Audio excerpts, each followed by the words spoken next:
Alors, j'ai été accusé par monsieur... Oh, je vous accuse pas du tout. Mais je ne vous ai pas interrompu. Non, mais je vous accuse pas. J'espère avoir le même traitement. J'ai été accusé de la théorie du complot.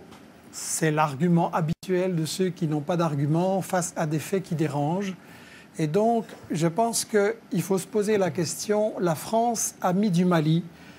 Moi, je dis que dans toute guerre, on nous cache l'histoire et on nous cache les intérêts. Et je voudrais pouvoir expliquer les deux qui me semblent vraiment fondamentaux et totalement occultés dans la version officielle des médias. L'histoire occultée, c'est quand il y a eu un président élu au Mali qui s'appelait Modibo Keïta, qui voulait l'indépendance de son pays, le développement et mettre fin à la pauvreté. Qu'est-ce que la France a fait? Elle a soutenu un coup d'État sanglant de Moussa Traoré.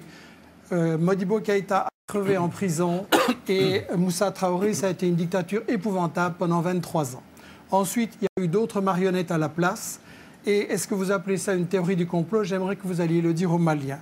Ensuite, il y a la question des intérêts, à savoir que le Mali, c'est un pays pauvre, mais comment on peut être pauvre quand on est riche?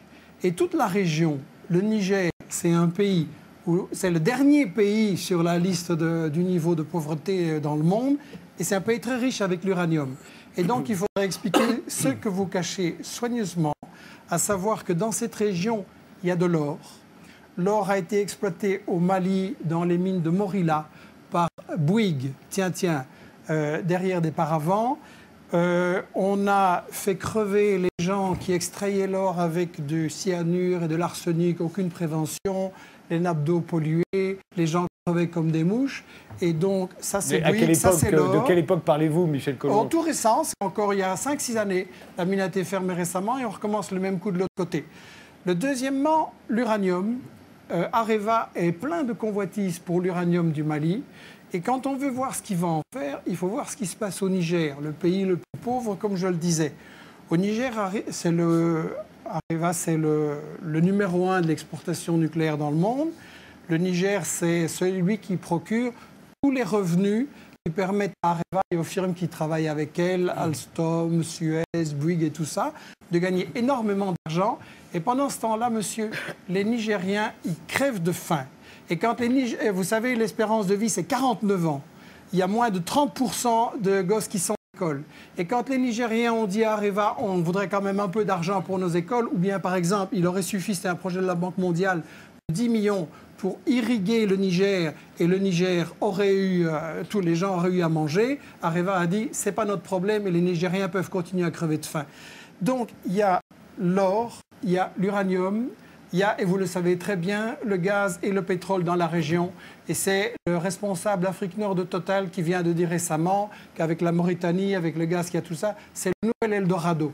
Et donc on est en train d'essayer, et on a tout à fait raison de parler de néocolonialisme, et le fait que la France y était là avant ou pas, ça n'a aucune importance. Le colonialisme, ça consiste à piller les richesses, et c'est ce qui se passe dans l'ensemble de l'Afrique. Un Africain noir sur 3 ne mange pas à sa faim. Un Africain noir sur 3 n'a pas accès à l'eau potable. Résultat, pendant la journée qui est en train de s'achever, là, il y a 10 000 gosses dans le monde qui ont crevé parce qu'ils n'ont pas accès à une eau potable. Et la raison de ça, c'est que les multinationales françaises et vos grands amis ou les amis de votre patron, Bolloré, Bouygues, Lagardère, etc., se sont fait des couilles en or pendant que les Africains, ils crèvent de faim. Et ça, allez leur dire que c'est une théorie du complot quand eux, ils voient la misère pendant qu'ici, vos amis, c'est les Ferrari, les Porsche et les châteaux. Vous pensez c'est pas une théorie du complot. Que quand les mafieux, les fondamentalistes, les terroristes qui sont au nord auront pris le pouvoir, les Maliens vont manger à leur faim, les Nigériens vont manger à leur faim, que ça va aller bien, que ça va aller mieux? Vous pensez qu'il y a un rapport de la guerre. Alors maintenant, si vous voulez me dire, attendez, excusez-moi, je vais vous répondre à votre question. Je vais vous répondre à votre question. Qui a lancé les fondamentalistes en Afghanistan, sinon les États-Unis? Qui travaille avec le Qatar et l'Arabie Saoudite pour répandre les trucs les plus fanatiques en Libye, en Syrie et même un peu ailleurs aussi? Ça, vous le savez très bien. Donc, une fois les islamistes sont vos amis et une fois sont vos ennemis. Il faudrait choisir. Je voudrais donner la parole à Naoufel Brahmi. Si vous voulez me dire qu'il faut renégocier les contrats d'exploitation en Afrique pour toutes les grandes sociétés, je suis d'accord.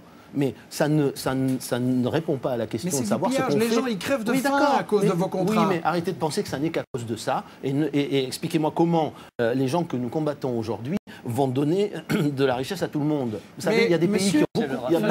Il n'y aura jamais la paix tant que les gens crèveront de faim, et ils crèvent de faim à cause de vos amis. Bien sûr, à cause de nos amis. Mais c'est bien. Voilà, bien sûr, c'est...